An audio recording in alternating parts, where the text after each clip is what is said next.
Hello everyone, నేను యష్మిత. అనగనగా అనే సిరీస్ స్టార్ట్ చేశాం.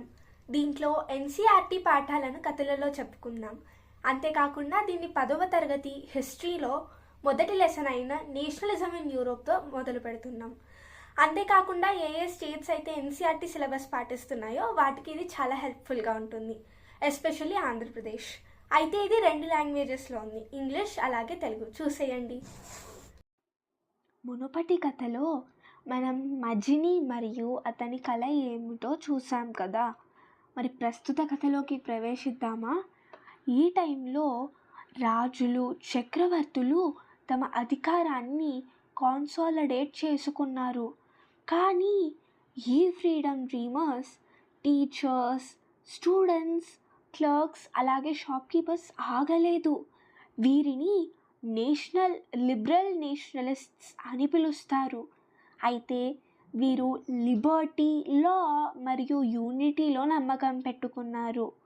యూరోప్లోని చాలా ప్రాంతాల్లో, అంటే ఇటలీ, జర్మనీ, పోలాండ్, ఐర్లాండ్, ఇంకా దూరంలోని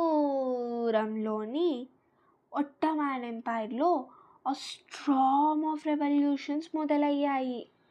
అయితే ఫ్రాన్స్ తుమ్మితే మిగతా యూరోప్కి అంతా జలుబు వస్తుంది. 1830వ సంవత్సరం జూలైలో ఫ్రాన్స్లో ఒక ఎక్స్ప్లోషన్, అంటే ఒక అల్లకల్లోలం ప్రారంభమయ్యింది. లిబరల్ నేషనలిస్ట్స్ వారు బౌర్బన్ కింగ్స్ని, అంటే నెపోలియన్ తరువాత తిరిగి వచ్చిన వారిని తొలగించారు.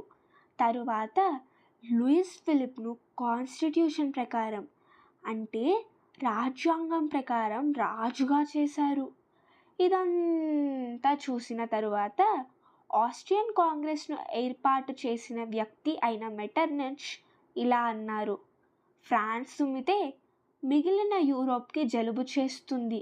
ఇది నిజమే, ఎందుకంటే ఫ్రాన్స్ నుంచి వచ్చిన ఫ్రీడమ్ యొక్క తుమ్ము బెల్జియం వరకు చేరింది.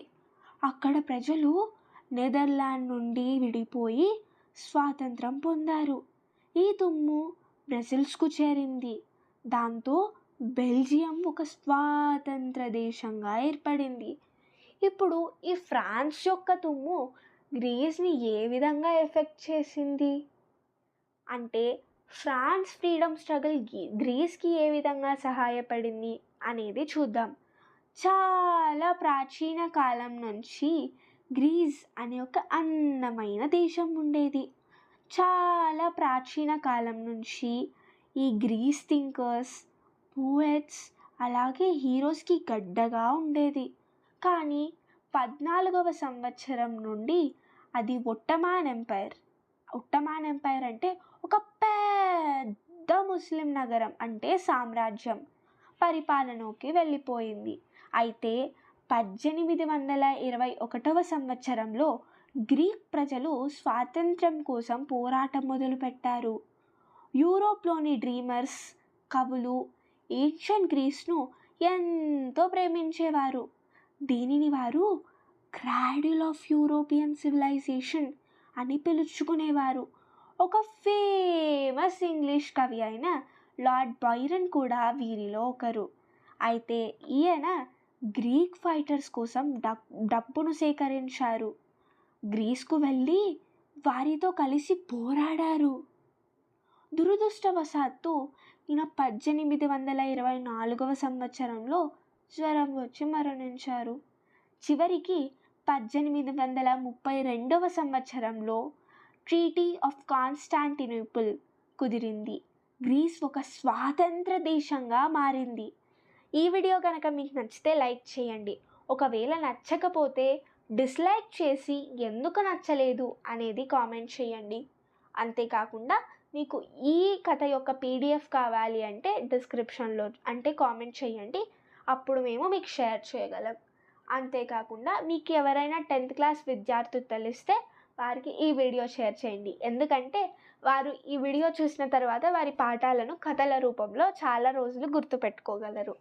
అంతేకాకుండా మీకు ఇంగ్లీష్ వర్షన్ కావాలి అంటే ఛానల్లో చెక్ చేయండి. అలాగే మీకు ఇది ఇంకా గుర్తుపెట్టుకోవాలి అంటే ఇంకొక 2-3 సార్లు వింటే గుర్తుంటుందనేది నా భావన. ఈ వీడియో కనుక మీకు నచ్చితే please like, share and subscribe. Thank you.